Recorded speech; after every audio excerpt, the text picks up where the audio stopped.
అమెరికాలో ఉన్న పిల్లల్ని చూసొద్దాం, కెనడాలో ఉన్నటువంటి బంధువుల ఇంటికెళ్ళొద్దాం, బ్రిటన్‌లో ఉన్నటువంటి స్నేహితుల్ని కలిసొద్దాం. ఇవన్నీ కొన్ని రోజుల పాటు ఆపేయండి. విమానాలు ఏది గ్యారంటీ లేదు. బయలుదేరేదాకా గ్యారంటీ లేదు. బయలుదేరాక గమ్యం చేరేదాకా గ్యారంటీ లేదు.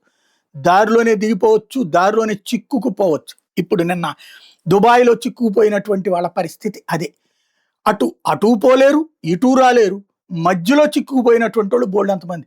ఎందుకంటే అదొక హాల్టింగ్ పాయింట్. చాలా మందికి మనకిక్కడ విమానాల్లో ఎక్కాక అమెరికాకు పోవడానికి, కెనడా పోవడానికి, యూరప్ దేశాలకు పోయేటటువంటోళ్ళకి అది ఒక ట్రాన్సిట్ పాయింట్ అనమాట. అక్కడ దిగి అక్కడి నుంచి ఇంకో ఫ్లైట్ మారుతా ఉంటుంటారు.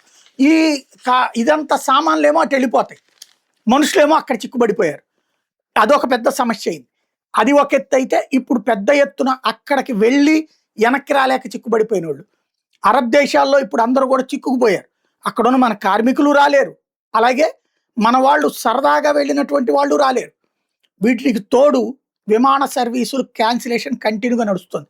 రాబోయే 2 నెలల పాటు విదేశీ టూర్లు ఏమన్నా ఇప్పటికే ఫిక్స్ అయ్యి ఉంటే క్యాన్సిల్ చేసుకుని వచ్చినంత డబ్బులు రాబట్టుకోండి. 2 నెలల తర్వాత ఏమైనా ప్లాన్ చేసుకోవడం బెటర్.